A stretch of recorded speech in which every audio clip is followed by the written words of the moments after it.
Hello everyone, I am Demented Kirby, and welcome to my channel, The Commander Tavern. The Commander Tavern is a channel dedicated to my favorite Magic the Gathering format.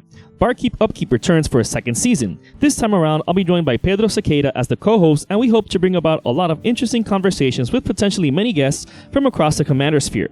In this particular episode, we'll be joined by Mons from cEDH TV to brainstorm about how cEDH would be if it didn't have its staples, amongst other tangent questions that came about. But before getting to the video, I want to thank and give a shout out to my patrons for supporting me. If you would also like to support the channel, for just $1 a month you get early access to scheduled videos on YouTube, while higher tiers get some other perks.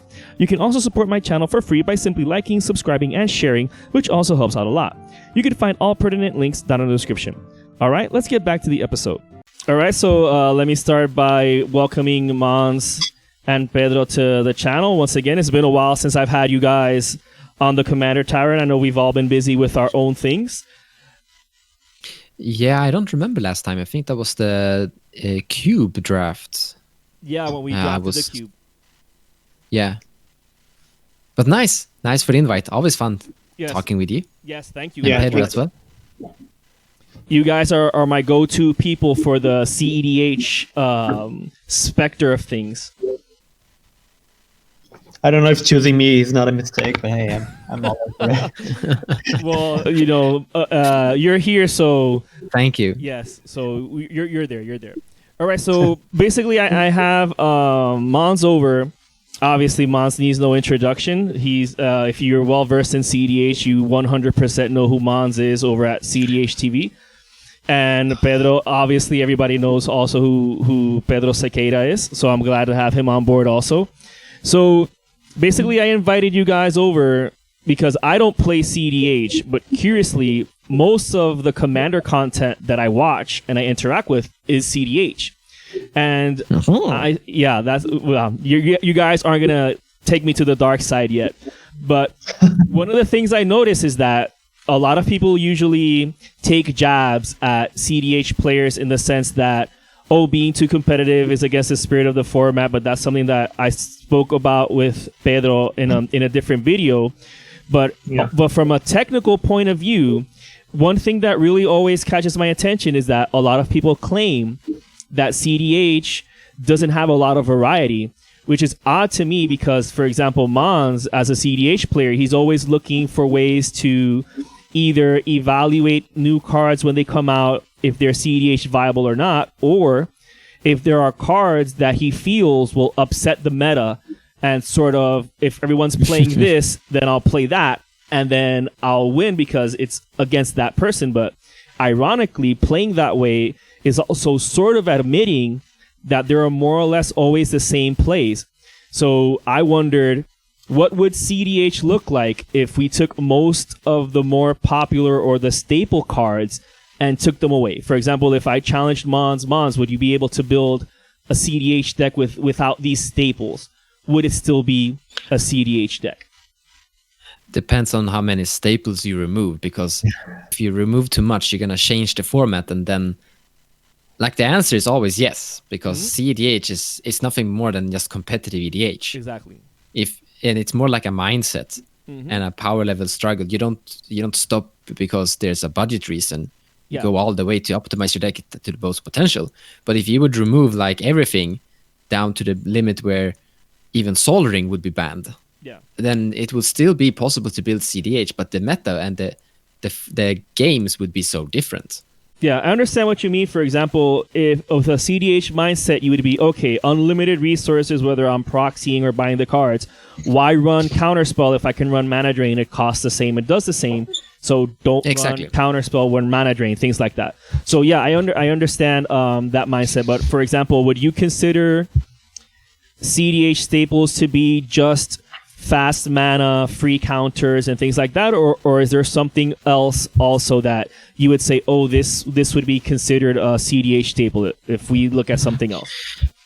In general, whenever you look at any cEDH deck, there are three things you're looking for: fast mana, interaction, and tutors, and everything should be at the best option available among the entire card pool.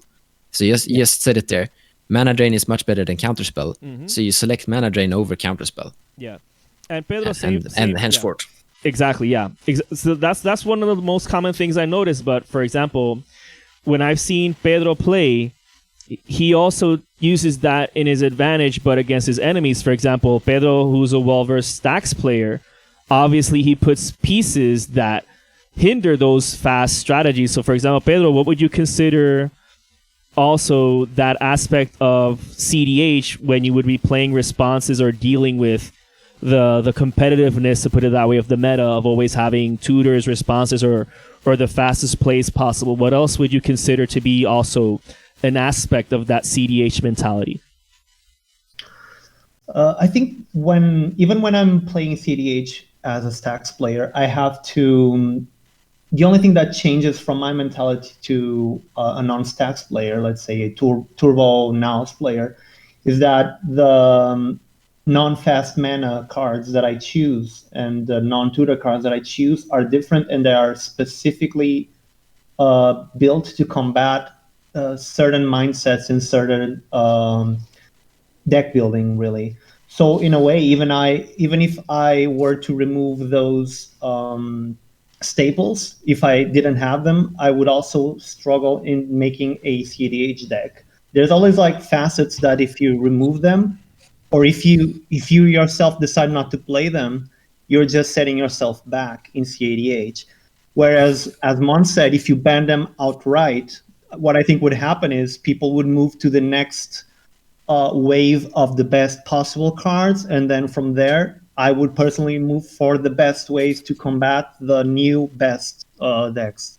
So there's like a really interesting balance here in terms of which staples you choose and how you choose to play them, really.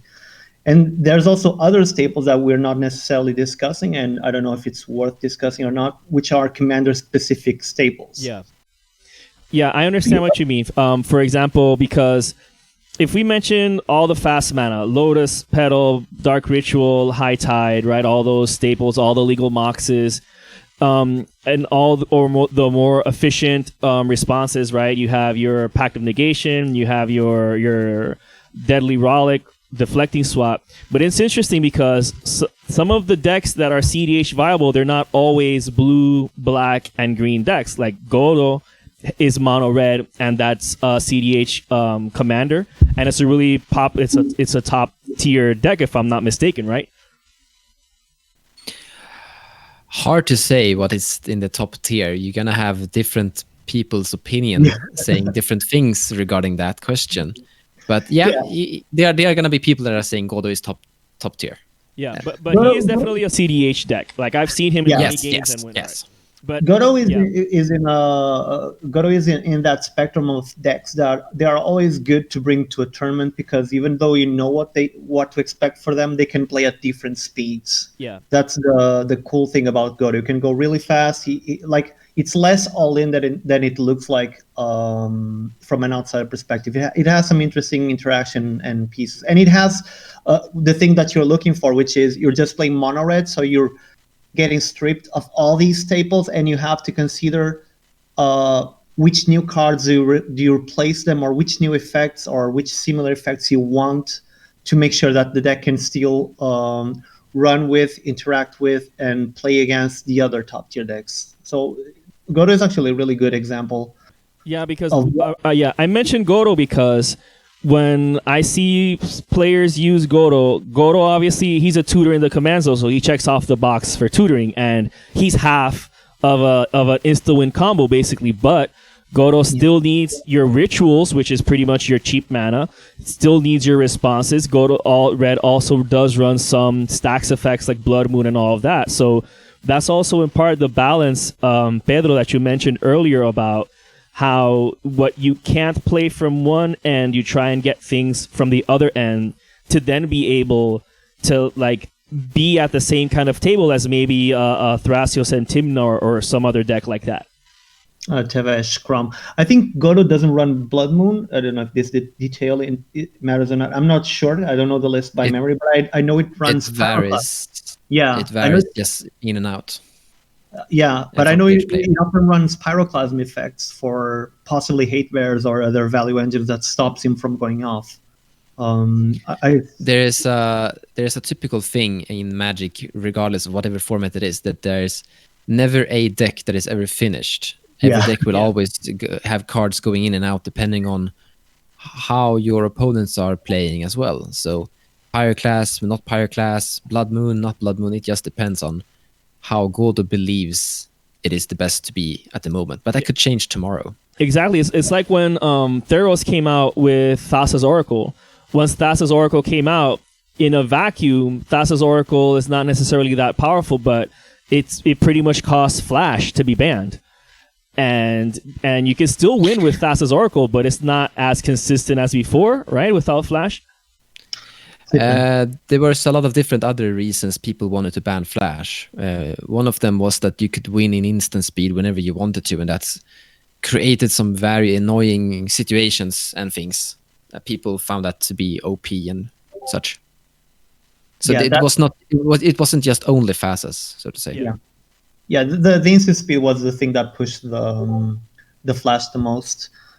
Not just the instant speed, but also then you could play with other cards like Summoner's Pact, and you would still be winning at 2 CMC and casting 2 spells to win on top of someone trying to win, or someone trying to interact, or someone just trying to advance their board. That was the issue of it. Yeah. So for evaluating whether a card is cEDH, it's not fair, more or less, to put it that way, unless it's something incredibly niche. Because I don't see, for example, Demonic Consultation at a casual table. I see usually the Demonic Consultation Thassa's Oracle combo in higher level games, like, and every deck that can run it, I'm assuming, is running it. Or am I wrong? Most decks play Thassa's, but yeah, no. I mean, if you have Dimir colors in your colors, there's like little to no reason not to run a Thassa's package, because it's just 3 mana to win the game. It's super. And 2 cards. Yeah, that's the thing. But there's decks playing Tainted Pact and Consultation that don't necessarily have Thassa's, and there's decks that have Thassa's and they don't have access to black. They're not as good, but they can still win with Thassa's. Like, you have examples from Kinnan decks, Vanifar, which is Fringe E. Ursa. Ursa doesn't win with the Thassa's. Yeah, Ursa does Time Twister loops. Or you have a variant with the Tide Sprout Tyrant, I think that's the name. Ursa basically produce a win-con-less win, which is passing turn and making a board state that you can't deal with and winning on your next turn. Yeah, that's interesting. I haven't seen a lot of Ursa games, but I always believe that if you can just cast your entire deck or exile your entire deck and cast Thassa's Oracle, you would win by that. So that's really interesting. I didn't know that Thassa's Oracle is not a win con in Ursa typically. There's another example, actually. Godo with Gollus with Boseiju and Adna's Farm doesn't usually play Thassa's either, because your win cons are usually just Adna's Peer into the Abyss protected by a Boseiju. And once you draw that many cards, you don't really need a Thassa. You can figure it out anyway. You can easily assemble a Praetor's Grasp to steal your opponent's Thassas, or assemble some form of Underworld Breach, Lions of Diamond, Brain Freeze combo. So there are so many creative ways you can win that don't necessarily need a Thassa. Yeah, that's interesting. Even the Jeskai decks. A lot of Jeskai decks have excellent breach piles with not breach piles, intuition piles, and they still most of them just forgo the Thassa because they can just brain freeze everyone to death. They have answers to graveyard shufflers if they need to. There's a lot of cool variety. That's interesting because one of the main complaints I receive, for example, sometimes when playing decks is if I win via Thassa's Oracle, people automatically call it, oh, that's a cEDH win, but not really, because, for example, if I have the Locust God and I'm able to draw my entire deck and I can win with Thassa's Oracle, why can't I? Why does it have to be Laboratory Maniac or Jace? And it's not necessarily a cEDH level deck, so I don't consider Thassa to only be like a cEDH card or only usable in cEDH. here's actually an interesting thing. cEDH doesn't really look at the finisher as what is defining the deck. It is looking at how you assemble your win as the what is defining your deck. Yeah, I was gonna arrive to what Mons said, but through a different route, which is that what you just said about Thassa's Oracle is a surface level analysis of cEDH that even some cEDH players do, and they actually request for bans for Thassas. And I think that if we're talking staples and staples going away, there are the staples that would most affect cEDH getting removed would be the ones that lead you towards the win, like Dockside, Adnows, or rituals for Adnows. You know, the tutors. The tutors, yeah. Ending the game there are so many broken ways to end the game in cEDH. There are multiple ways to just stop it. It's the things that get you there that are the ones that should be looked at the most and would affect the most performance. Yeah. That's interesting that you bring that up, because I was just about to ask Mons that very question. A long time ago, Mons was evaluating the meta of cEDH at the moment, and he had mentioned that a lot of cEDH players aren't playing creatures, and there's their downfall, because then if you're only worried about spells like instants and sorceries to win, and you only put counter magic, then a deck with a lot of hate bears, they can just slowly but surely keep hitting you because mana crypt is taking your life away, or other ways that you're, fetch lands or necropotence. So it's interesting that now I've seen a lot more games in cEDH gameplays that aren't won by combo. They're usually just won because someone loses the war of attrition. You get smacked around enough by, Tana or Timna or even the Llanowar elves, and you lose the game. There are a lot of very new commanders that actually bring a Voltron backup potential with them. Nagella was probably the biggest one when she came, but now we have Korvold, Paco, Dargo. And Kenrith. Dargo and Kenrith can actually also go to war. So there are a lot of beatdown potentials from various commanders. So it's easier. But the thing with these commanders is that they aren't bringing Voltron as a plan A. It's just a bonus they have as an additional thing. Yeah. I think that's also another thing I noticed is that you guys, you really want a lot of like Swiss Army knife cards in a deck, a card that will do more than just one thing. Yes, and this is the big reason why people aren't always playing Thassas, because Thassa is a dead card when you're not winning. So if you can figure out a way to have a Swiss Army knife, for example, Praetor's Grasp, that is a bad demonic tutor, but better than Thassas when the game is terrible for you. Yeah, this is true. Yeah, I also know... Yeah, sorry. Go ahead, Pedro. I was gonna I have a deck called Hipster Stacks, which is a Naya deck, and that's the one with Arden, right? Yeah, with Arden, and I've been having a lot of success with it. And I'm bringing it up because even in my deck, sometimes I have to make these weird calls. Like I run 3 Stony Silences and Yasharn, which also stops Docksides. And then I started feeling that was not necessarily enough, because sometimes people would just bounce the hate piece or whatever. And then I put Meltdown on the deck to really shut down. And then I realized that Meltdown wasn't as good as I wanted it to be for several reasons. And I ended up swapping it for a card that a lot of people would be like, but why? Which is called Aura Shards. Oh, but that's great. My reason for choosing Aura Shards, and I'm still testing it, it doesn't mean it's good necessarily right now, because in theory it's slow, even though my deck is stats. But the reason why I chose it is because if my game plan is to drag the game down from everyone else, and I want them to make sure that the hate sticks or that what I'm stopping remains stopped, I chose Aura Shards over Meltdown because it has a higher reach and it has a higher ceiling.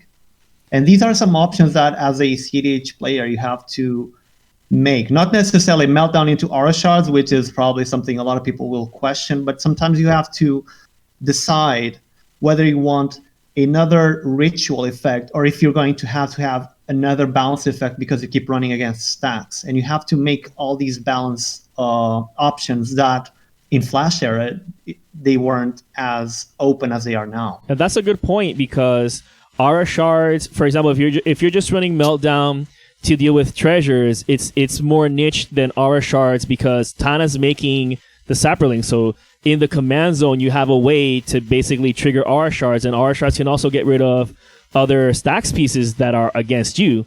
So I feel it's maybe more general a response than probably Meltdown is. Even though Meltdown is still a good card for just 1 rad mana, you're basically destroying, all fast mana rocks also. So it does put you in a tight position as which one of the other do you want to choose. Do you think that would also boil down to playstyle? To me, the option would be if I know the meta or if I don't know the meta. If I don't know the meta, especially in tournaments where the tendency for people in tournaments is to bring the faster decks to the rounds, I would choose Meltdown over Aura Shards all the time. As soon as I know the meta, I will make these tweaks. Like I put Aura Shards for a Commander's Vault league where I felt very comfortable slowing down the games with other people. And then that's when I realized I could bring bigger value engines to impact the game a lot more and a lot faster.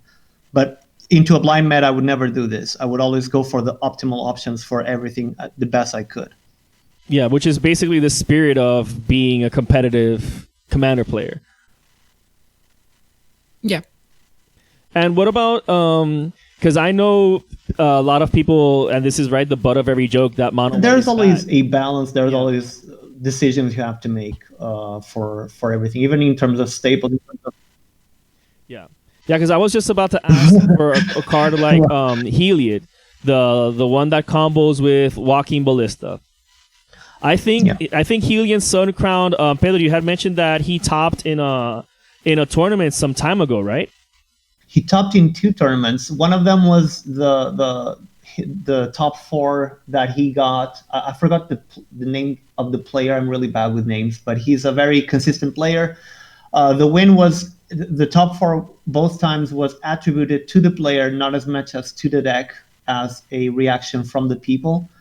On the first one, you couldn't have proxies, so people could argue that not everyone was playing with the best cards they could because they could not proxy. On the second tournament, I think people just said that the player is outweighing the deck's value. I think there's a bigger balance at stake here. I actually made this question on Twitter recently, why people devalue these results. And they gave me a good response, which is there's not enough data for these results to be as meaningful as we want them to be. Like Heliod top 4ing in one tournament is not enough data. That is correct. Yeah, that's why I just responded with a meme. I plead guilty to just answering your Twitter with a meme. But that's. I have a small response here actually. Yeah. First off, we don't really have enough data to claim many things, but one thing that I've seen from tournaments is that the people that are winning are usually winning with their pet favorite decks that they really well.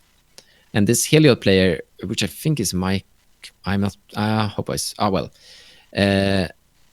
the deck inside and out. And there are other players that have come really high on their tournament playing decks that they really know from the inside and out. And you're going to have a much better chance of going into a tournament with that. Also, few people know how Heliod actually functions. They are used to seeing, the typical standard things. So when a Heliod shows up, they aren't as mentally prepared for it either. Yeah, I agree. There comes a point where, and I don't want to bring this conversation into the philosophy of net decking or not, right? It's not really about that, but you do know more or less what decks to expect in a competitive environment because those are the quote unquote popular decks that you expect people to just, I have the cards, I'll download the list, I'll build the deck, and I'll go to play. But if someone has something that's a bit more fringe, that's a bit more anti-meta, and they build it themselves, they will always have that advantage over the other player. Granted, you also have the factor of luck, right? And the politics and people making correct threat assessment. But I feel like if I build the deck and I know it inside out, and it's a deck not everyone has played against, that will, for me as a Magic player, that will always be an advantage. The advantage of the unknown. There's a lot of. Yeah, definitely. I think I've seen a lot of people actually about the Marquesa tournament that's coming up.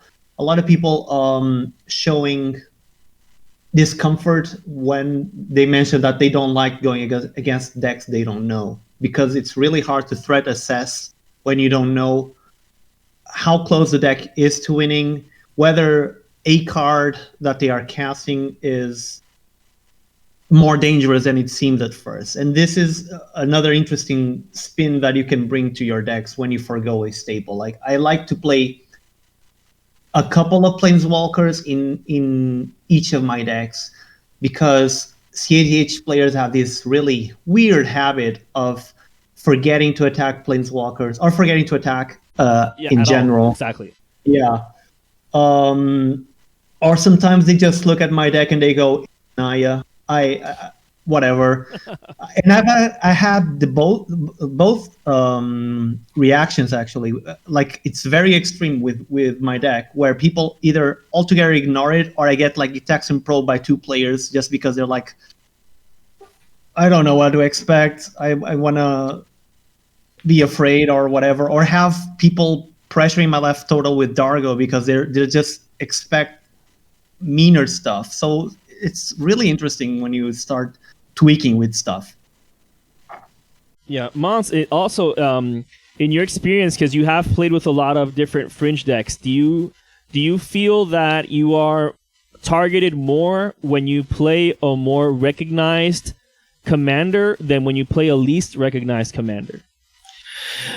I think there is something different completely that is making you a target, depending on how much stuff you are kind of producing. That's my experience. If I'm playing CC or a similar deck that is putting a lot of stuff into play and looks dangerous, I usually get targeted more. And this doesn't have to be specifically CC, it can be any deck. But if I play something that is basically just putting lands into play and drawing cards, people don't usually target that. Which is weird. It's actually funny. It's funny that you bring this up, because I remember when we played at Split Second and you brought Thrasios Vile Smasher. I remember that the first game I made a lot of calls that I shouldn't have made, or would have made different, or spoken to the table differently if I had known where your deck was leading. Yes. And this happens a lot. Like, we had another Split Second game where Ball was secretly playing a Turbo Sire of Insanity deck. We had no idea that was what it did, because it was Timna Rograk, and there were other lists at the time. So we completely undervalued where he was going. And then he undervalued the Paco player. He didn't expect Paco drawing 4 cards to be so dangerous. So when you really remove the comfort zone from people, they make really weird calls in terms of counter magic removal or targeting players. It's really, I think it's really cool. I think that's actually fun also, because Magic is not a perfect game. It's not like chess where you always know 100% of the time all the information. Like, unless you saw their hand, you don't know if they're bluffing. You don't know if they have something.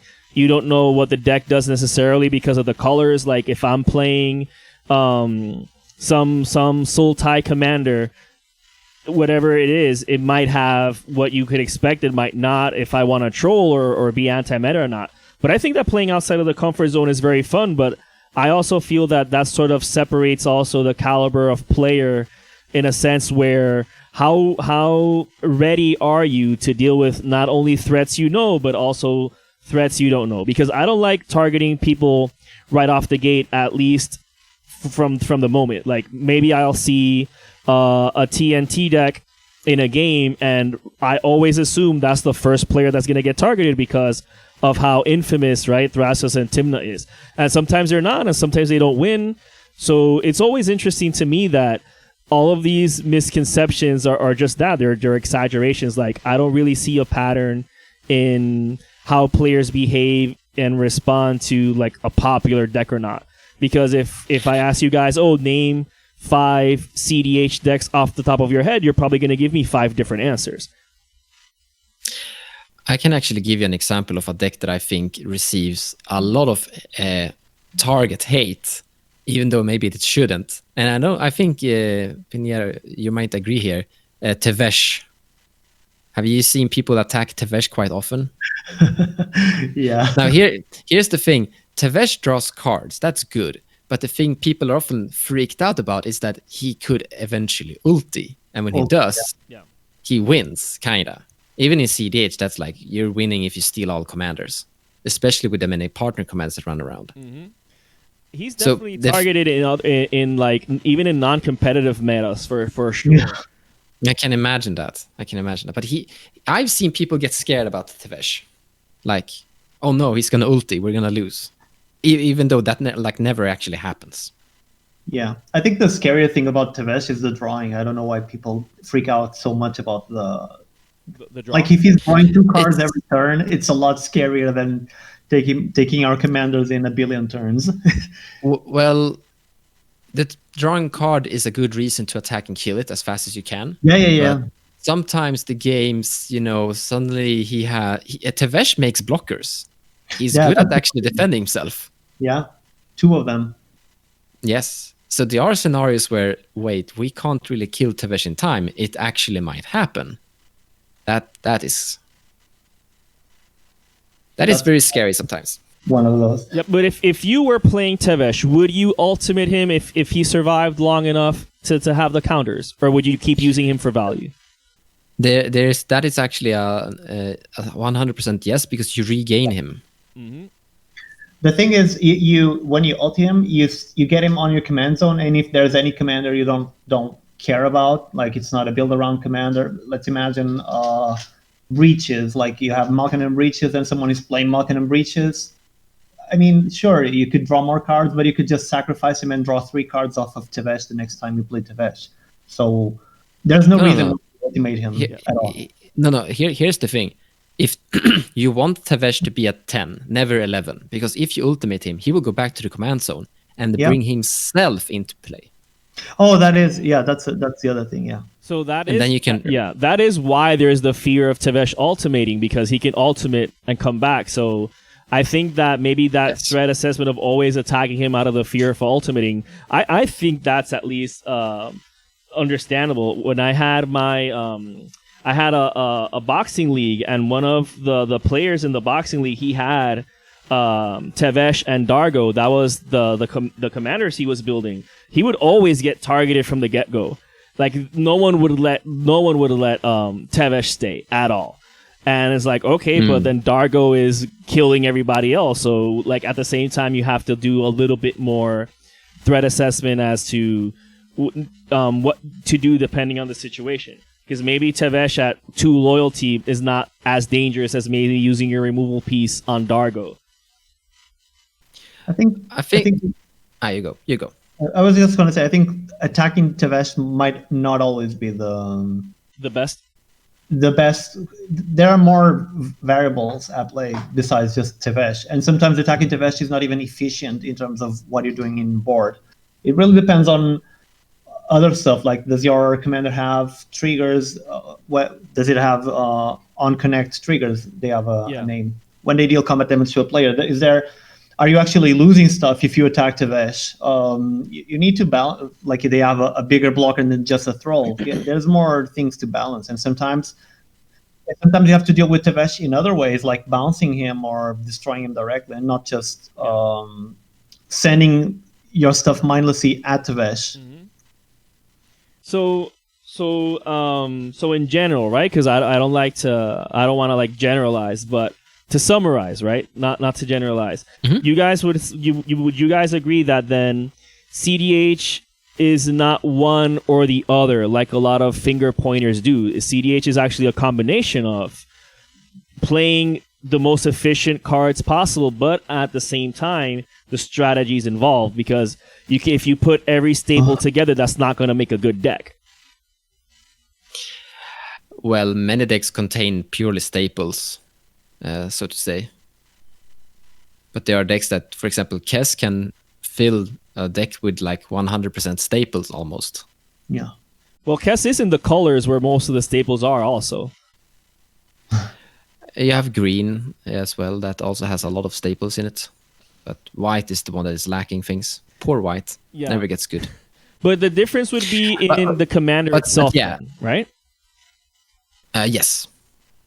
But yeah, there's a lot of things to say about cEDH. But in general, you could say if your aim is to win and you build with the intent of winning, you're pretty much at cEDH.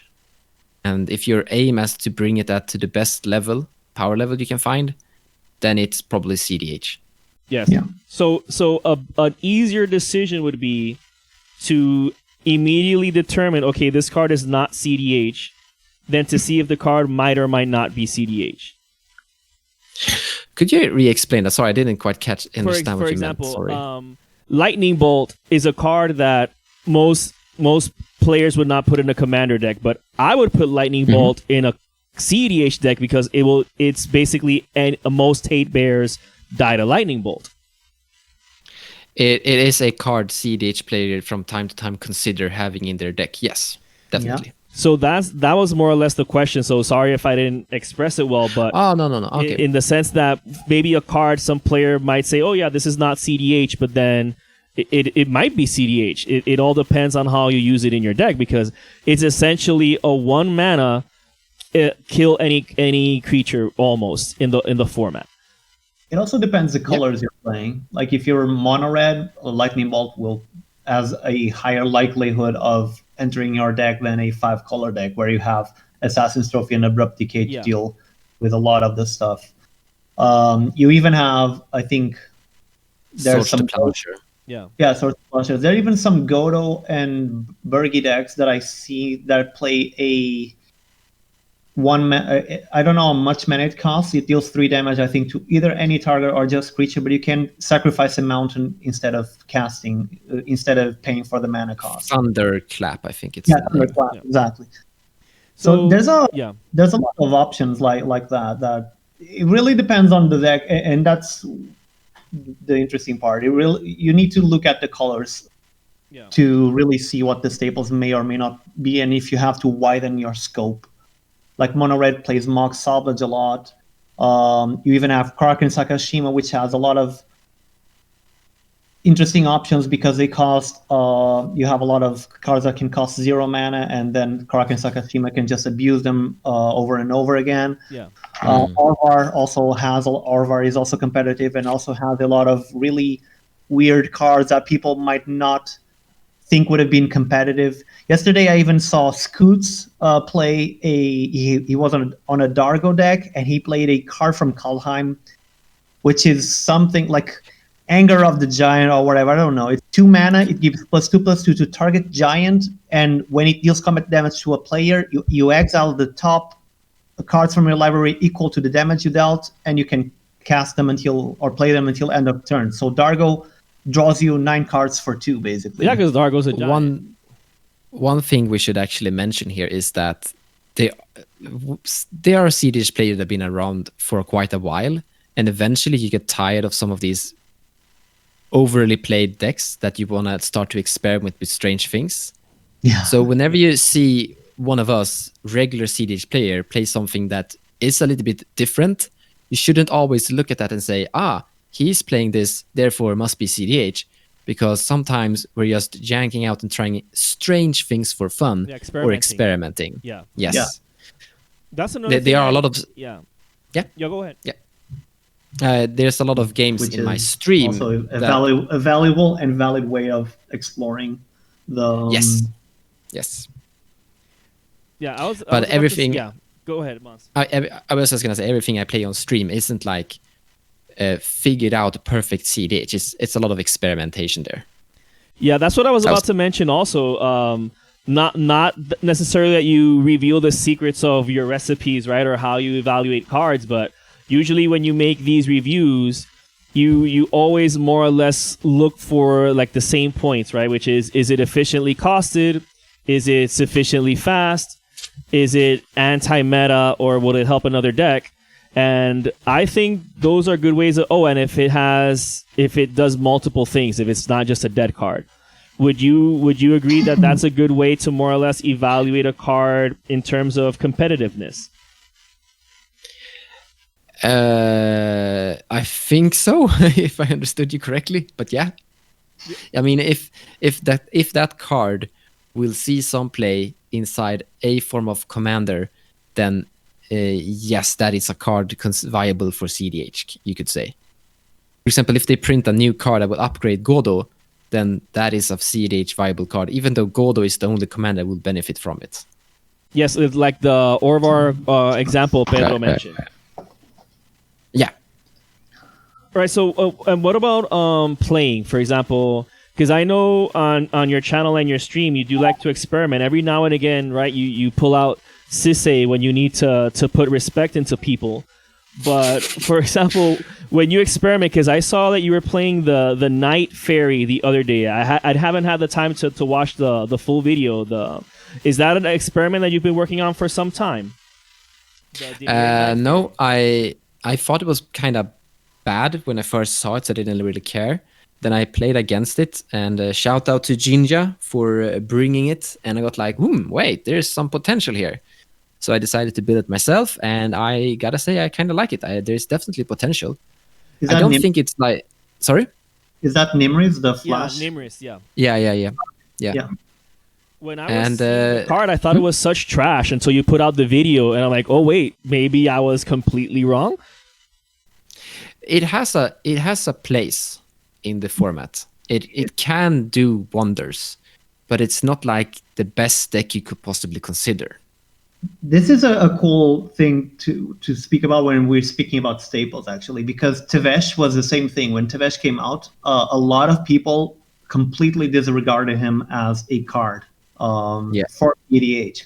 And this is something, there is something to be said about the way that we ourselves as cEDH players look at cards, and we compare the pattern that the card gives us with our prior knowledge of what a card can or can't do and how good it can or cannot be. And sometimes we put too many expectations on the converted mana cost versus the card efficiency, and we don't see how other cards can elevate that card into a cEDH potential. So this is a complex thought, or I don't know what to say, but this is what happened with Tevesh as well. People just saw the 5 mana and they saw, it takes too long to draw cards, etc. And they were not really pitting him against, one, the fact that we're no longer in a flash meta and there's a little bit of less speed around, and two, the fact that he can be played in decks that play a lot of rituals or have access to all these fast mana and can consistently put him out on turn 1 or turn 2 and generate a lot of card advantage. We even have some players who just play Lion's Eye Diamond and they sacrifice their entire hand to have a turn 1 or a turn 2 Tevesh because they believe that the value over time for Tevesh will outweigh the cards they had, the cards they started with. And yes. This is something that happens with a lot of commanders. There may still be some commanders or some cards that have a potential that is not being, I believe so, is not being fully explored and could probably elevate them if we did the exercise and we weren't just using our prior experience as the only way to analyze if a card may or may not be more than it looks like at a surface level. Like Heliod. I agree. The answer is playtesting. Yeah. When you play test, so we can more or less reach the other answers. Other questions I wanted to ask. When you play test, what would you prefer to see if a deck or an idea or an experiment is really worth delving deeper? Do you prefer to play against decks you already know super well, or do you prefer to also try it against other fringe decks, or do you just have no preference, you just want to try it against whatever comes your way? No, you gotta try it versus things that are already established. If you try them against experimental things, you're gonna have iffy results. Or it'll be normal cEDH then. Yeah. As much as you can. Normal cEDH today is a lot different before like a year ago. A year ago is like Fras's Tymna. Everything else is not cEDH. Yeah. Now it's like Fras's Tymna aren't even played. Yeah. Almost. Do you think also that's a misconception that a lot of, which is played as one of the best decks, is Thrasios Smasher again, right? And I don't actually know. I don't actually know what would be the best. I didn't deck. get that, Mons, sorry. I said I wouldn't actually know what would be the best if Wild Smasher Thrasis is the best. It's a hard question to answer. So do you think that the reason we don't see those decks as much is because you guys got tired of playing the same decks, or because other things have come out, or a combination of both? The cool answer here is that decks have gotten so much better compared to before. Before, the commanders had to be really good because the decks really needed a busted commander to bring some action. But how today, there are games where you don't even need your commander because your deck is so good. Yeah. So you can even play some really strange and fringe commanders like Kalia that have a really pseudo-strange ID. You're going to attack and you're going to put the Rasakef into play. That's great. But other than that, Kalia doesn't do much. But because the Martyr cards, like the red cards, have gotten so much improvements, you can get away with playing some iffy commanders, so to say. That's a very good point of view. So basically, like the fire philosophy, which is what everybody complains about, I've always said that's good because you need powerful cards to maybe offset other powerful cards like Hull Breacher and Opposition Agent. I felt like those two cards were a necessity because it puts so many other decks in check that really didn't have anything to put them in check. I think those two cards, I would set Hull Breacher apart. I think Hull Breacher is a very particular card in the sense that it brings some toxic. Instead of just being a hate card, it just enables, I don't want to say toxic play patterns, but it reinforces a strategy that was already good in CEDH, which is wheeling people's hands out. So yes. you see Hull Breacher. Hull Breacher would be much cooler from where I stand, and people will obviously be able to disagree, if it was just a hate card and not also an enabler, which is my main issue with the card. It warps a lot of games around itself, and I don't like the card necessarily. But I do agree with you that we need more solutions. I think we've had two really cool, actually three really cool things in the last year that really changed Commander a bit, which is better cards. We have better solutions as well. And the third one for me is that WotC seems to be putting a really interesting effort in looking for different and niche effects for cards. And they're not always successful or strong, but like you saw it a lot in Commander, the one for Teferi, I think Commander 2020, where you had weird legendaries. Most of them didn't make it to cEDH or EDH even, but they were starting to explore really different effects. And now you see it coming more and more, and seeing commanders that do things that you never saw it before, instead of just doing the thing that was happening, which was this is the new iteration of a previous commander, but a lot better. Yeah, you know, that's a good point. Do you think then a card like Hull Breacher would have been less evil, to put it that way, if it didn't have Flash, if it was just another like Narset? Without Flash, it would have been unplayable. I think the treasure generation is the issue. Yes, I see. Because what Pedro is talking about here is that it's not only a hate bear, it's a combo enabler. Yeah. Yeah, it's basically a dock side, but better. It's the wheel thing. So you combo it. It's a 2-card combo, but you don't need to pay 6 mana. You pay first 3 during an end step, and then pay 3 mana to Wheel of Fortune, and you basically win from there. That's interesting. Now that you put it that way, it puts some things into perspective for me, because now that Pedro mentions about how a lot of people have been complaining about Hull Breacher, he's seen more people complain about Hull Breacher than I have, because a lot of non-competitive players don't necessarily play a lot of wheel effects. So a lot of non-competitive players are complaining more about Opposition Agent than Hull Breacher. But notice that Pedro now, he mentions that Hull Breacher he believes is more of a problem than Opposition Agent. So that's also interesting to see how that goes. Here's the thing. I don't know if actually like Hull Breacher and even Mind Sensor should be played in casual. but that's I'm not the one to answer this, because I'm not a casual player really. But I mean, it's a different thing. I play even Mind different Sensor. format. just because it depends on... You're evil. Yeah, exactly. But at the same time, I mean, it depends on the deck. Let's say I'm playing mono white, and I really can't do a lot, like, for example, counter magic, and someone casts a demonic tutor. I know they might either find their combo piece and combo out and win, and I won't be able to do anything. If I flash in Aven Mind Sensor, it might give me a couple of more turns to try and, you know, help myself to win. Because I've always said that it's not that white is bad, it's that people are afraid to play the things that makes white good. Here's the thing. Go for it. Here's the thing. When you say casting demonic tutor, finding combo, I think there are going to be casual players that are going to say, that's not casual, that's competitive. Yeah. Because here's the thing. It's very easy to define what is competitive, but it's really hard to define what is casual. There are so many different layers of what is casual. And Opposition Agent will be casual in some people's eyes and competitive or not casual, so to say, in other people's eyes. Yeah, I can see what you mean.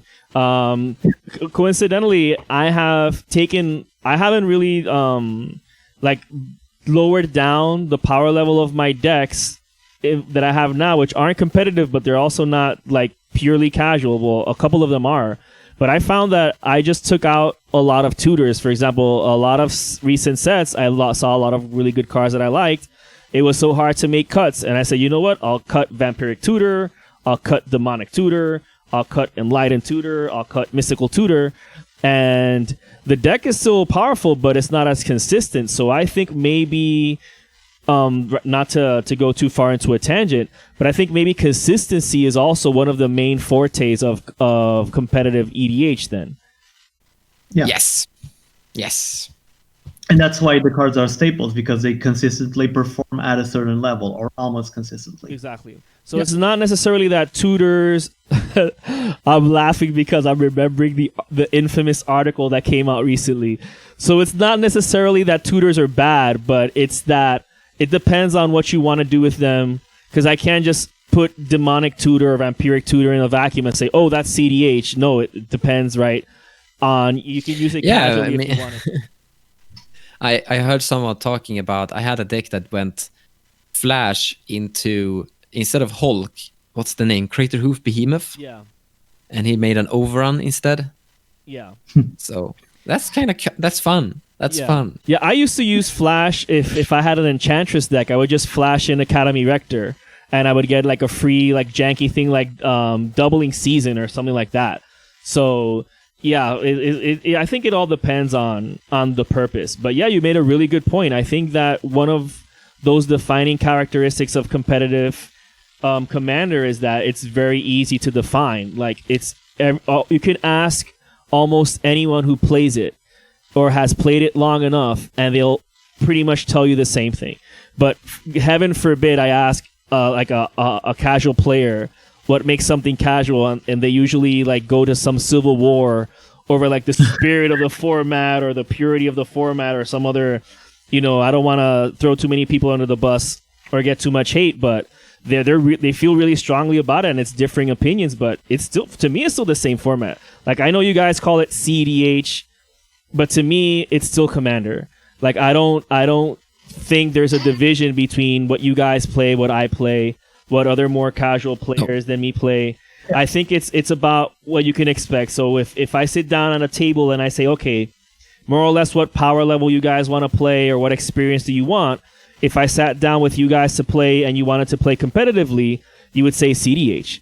So I think cEDH is more a power level thing, an expectation thing, than like a separate format or like you guys having evil pub stomping personalities, right? I don't think it's that way, or that certain cards bring that about. If you like know what I mean. I was just going to say, we also have a very well defined social, which is, I think, our greatest advantage. We even have things against king making, which is a huge thing in cEDH. We actually had a conversation. What if WotC took over Commander and they made it competitive? How it would feel to have to explain to someone like to a competitive standard player, oh, that's king making, you shouldn't be doing that, and they'd be like, what do you mean? It's kind of funny. And this is also on topic of the staples. This is also why I believe even if you remove like 80% of the current staples from cEDH and somehow didn't have the cEDH community going into civil war with the rest of the world, and they just accepted it, they will just rebuild cEDH. They would look at what's the new card pool, how can we make this into decks that want to play the best they can play to allow me to win. There was actually a debate, and I believe, that is when the thing. yeah, I think there was a debate when Paradox Engine was banned that people were going to create a new cEDH format. And the thing is, if they do that, cEDH won't go away because there are still going to be people who are playing competitive EDH. Yeah. Even though there's a new format as well. Yeah, I don't really think there's a schism, and it's interesting because I don't exist pretty much on social media. Like I have Twitter just so that I can respond to Pedro's tweets with memes and other people and stuff like that, but I don't really I try to use Discord as often as I can, so I'm like sort of out of the loop because I'm like a hermit. I don't really like integrate into society, but ironically I don't really see a difference between a cEDH player and a normal player because you guys, as a Commander player, you have the same default setting. What does the people I'm going to play with want to play? And the last time I had you on my channel where we drafted my cube was just a bunch of nonsense, but you were able to play it and have fun with it because it set an expectation of what we wanted to do. And likewise, when I was on your channel, on your stream, drafting your competitive cube, it was the same thing. We were able to do similar thing, have a similar experience, have similar fun. And if I were to invite you to play a game, but not competitively, you would already know what to expect. So it's all about expectations. For me, it's all the same thing. Commander is about expectation. And I don't think there should be like a wall or a division between a competitive player and a non-competitive player. You know, a fun fact is that if the thing with Cash EDH was that it's a casual format and it was such a hard stamp that people put a C in front of the EDH just to say we are actually people who play this competitively. Yeah. If there wasn't this big like stamp and that EDH was a casual format and that's the spirit of the format, we would never actually have put in a C. We would just call it EDH. Yeah. Yeah, I see what you mean. It's like a way to sort of shield yourself from any unwarranted hatred. But ironically, it does bring some. But I think that's just a little bit of ignorance on people's part. I think it's more like what you talked about, the conversation. Like, what are we expecting from this game? What enjoyment are we looking for? Are you looking for a casual, fine, group hug, chaotic EDH game? Or are you looking for like a competitive match? Yeah. That's what the C stands for. Yeah, just like you said, your expectation of it. Because when Pedro invited me on Split Second to play the game during the Ikoria spoiler season, I immediately chose Kazur and Ukima, not just necessarily for the food chain, but because I was like brewing a deck for it for my own channel. I'm like, all right, how can I make this competitive? And even though I slapped a whole bunch of like staples in it, I added some random things too. I like added some ninjas, like some to like recycle Ukima with ninjutsu. Besides having Thassa's Oracle and having food chain, and I had a lot of fun. And I played a deck that I considered maybe not like a top tier or like a second tier, but I think I won 2 games out of the 3 we played. Granted, I won with Thassa's Oracle, but the deck itself wasn't just all the staples like a lot of people would expect there to be. Because I do like to have like a little bit of personality into the deck. And I think that even if you're playing cEDH and you choose to not run every staple you can, I think that's like a personality choice. So I don't feel it's stale. And like I said at the very beginning, I watch a lot of cEDH content. Most of the gameplays I watch is cEDH gameplays because it helps me improve as a player. And I've said it a lot of times before. People need to run responses in their decks. You can't just all sit at the table playing Pokemon, where you just do nothing on somebody else's turn. And cEDH, for me, what's exciting is someone does something and then you see like the stack full of like 10 effects, 13 spells, you know, people trying to make heads of tails of what's happening, like everybody just vomiting resources. And that's super fun to me. Like I like watching that back and forth, but also like thinking, deciding, should I pull the trigger and counter this? Should I wait? Should I destroy, you know, Cicada Stony Silence because it's annoying me, but it's also doing something else? Like, should I bolt the oof? Like, all these kinds of things, it to me, it also brings like, and I don't want to sound pretentious, but it does bring like a higher form of thinking in a game, because you don't just have one opponent, you have three. So do you want to be spiteful? Like, let's say, Mons, you blow something up that I cared about. Am I just going to attack you out of spite if you're not the threat, or should I attack someone else? And that's something I find that is much more common in cEDH, to not take things personally. I don't know if that's the experience you guys have had, but when I play in a more competitive environment, not necessarily cEDH, but like, all right, let's play some higher level decks. Everybody agrees, okay. I find that when we're playing at a higher level, we don't have the luxury, let me put it that way, of being spiteful, of king making. Okay, like you're gonna destroy this. All right, I'm gonna lose. I'll just make you lose and make the other person play. I have a comment here, something that actually happened Wednesday. It was pretty fun. So there's an opposition agent in play, and I have I'm playing CC, and I have maybe 20 treasures from a Smothering Tide, but I can't activate CC, so they keep giving me mana. But if that opposition agent disappears, I win on the spot instantly. The opposition player is now attacking a player, and that player is going to die because of combat. But then he says, I will block and kill the opposition agent if the opposition agent attacks me. Which makes it impossible for that player to attack with the opposition agent against him, because if the opposition agent dies, I win, and it's game over. And I don't know, that was an interesting way to not get attacked. I don't think it was a spite play. No, it wasn't. Like, that was a smart play. Yeah, that was the best play available for him was to block. Or otherwise he would die. And if that happens, then him being attacked was not the most optimal play, I feel like.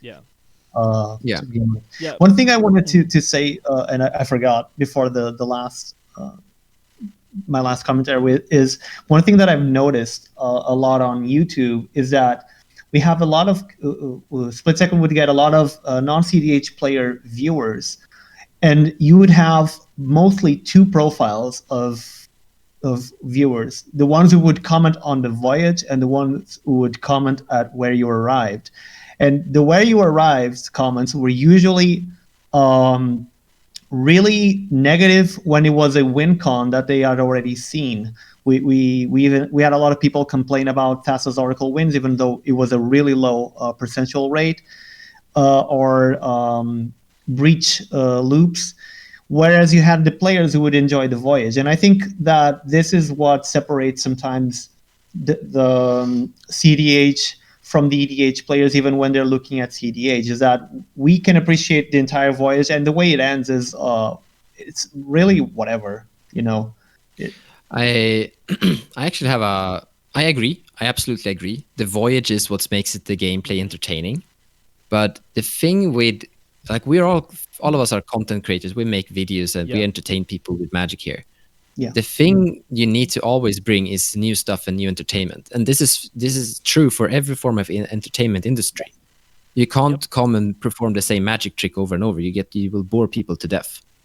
So you have to be, and this is actually something that could, like, it is better for you as a content creator to bring a strange and wonky deck to a table, because that's going to attract more viewers compared to bringing true cEDH, because people want to see new stuff.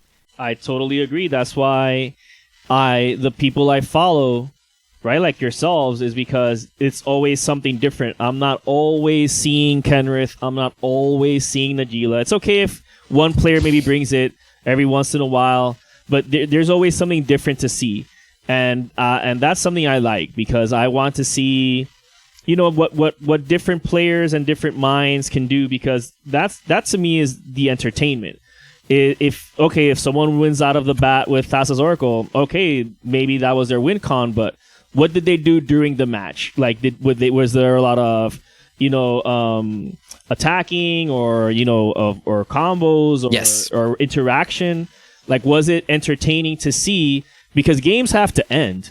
Like, I'm not gonna sit there watching some 17-hour game. Come on, the Snyder cut of of the match. I agree. The Snyder cut is on Mons' Twitch, because he obviously edits it for YouTube, but it's always entertaining. The back and forth, what people do. So I totally agree with Mons that it gets a point where it's stale. So I'm glad that you guys, as not just creators but as players also, you like to experiment with what's possible at the highest level that you're playing at. Yeah. Yeah, and sometimes you have people who go to YouTube and they say, that is not a cEDH deck because X and Y. And you just go, yeah, but I didn't say I was always going to play cEDH, and it performed well. Did you enjoy the voyage? Try to make people more appreciative is also, I think, a good approach for all of it. Even the whole net decking thing and the staples thing and everything. I think people need to appreciate more that this existing does not detract from the creativity of the people who are playing, or the deck builds, or anything. If anything, they provide you the space to explore. They give you this anchor, this safe place from which you can start deviating, because you already know the safe place. You already know how that works and how it works and what's good and what's not. And then you can start looking and experimenting and seeing what minor deviations or what cool stuff can you also bring, while always having that place to go back to if you need to. And I think that's what people need to appreciate more. Yeah, I totally get what you're saying. That's precisely why I brought you guys to talk about it, because one, I'm not an expert, so obviously I'm going to ask the experts I know and who I also enjoy talking to. But besides that, is because of all the good points you guys have made, that yes, are there staples in cEDH? Of course, but there's also staples that are just Commander staples in general, like Mons mentioned Soul Ring, and some rituals and things. So that's that kind of mentality of, yes, I want to try something different and it can still be cEDH. I think that's what I wanted to get to with the video, is that yes, it is possible to build a cEDH deck that doesn't have Thrasios and Tymna as the commander, or Kenrith or Sisay. And maybe it's not cEDH, but at least let me check it. You don't need to be angry that it wasn't cEDH. I brought the spirit. I'm trying to experiment stuff, and if it's not where it could be, I can go back to where it is cEDH. There's no need to be angry about it. Yeah. To answer your question, Kirby, I think you should look at farm decks almost, because they play some really strange cards that definitely aren't like staples sometimes. Like blue farm? Whatever farm deck.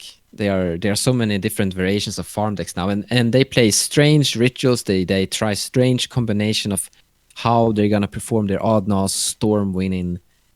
A little bit creative and fun way sometimes. Oh, I'll definitely check that out. Thanks for suggesting it. Maybe that might be an idea for a video for yourself also. Yeah, but I mean, if you're looking for something that ain't plain staples, that might be the cEDH deck, so to say, kind of, I guess. Okay, yeah, I get what you mean.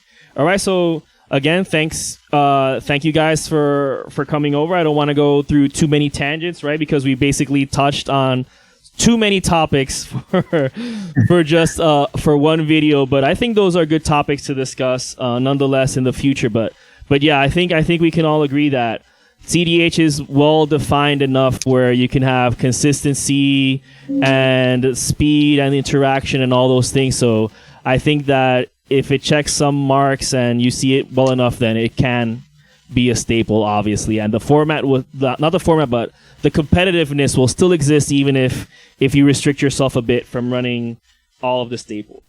All right, so if you guys haven't already, I doubt it, but obviously, if you've been on my channel, you know Mons. Mons has been here as well as Cicada. So hopefully you guys are able to check out their content. I'm going to leave links anyways in the description. So once again, thank you so much, Mons, for coming over. And Pedro, I know we have some time zone differences, but thanks to the internet, we can speak with each other. Yeah. Thanks for hosting it. It was a good talk. Yes. Yeah. Thank you. It was great to poke your minds with some random questions. Well, it's good to answer questions because you learn more. You need to suddenly you get to think about it and you learn more yourself. Yeah, of course. It's a learning experience for everyone. It was very enjoyable as always. Thank you guys so much for coming along. Thank you so much. To all your viewers, what are your opinions on the topic? Feel free to let me know down in the comments or tweet them to me or join my Discord. I would also like to thank all my patrons for supporting me, and a quick shout out to all my higher tier patrons, the Brewers, for their patronage. I'd also like to thank anyone using my TCG Player affiliate link. That also helps out the channel. Last but not least, I want to thank Barkeep Upkeep co-host Pedro Sequeira and especially our esteemed guest Mons from cEDH TV. And to everyone else, thanks for watching this episode of Barkeep Upkeep on the Commander Tavern. I'm Demented Kirby, and thanks for listening.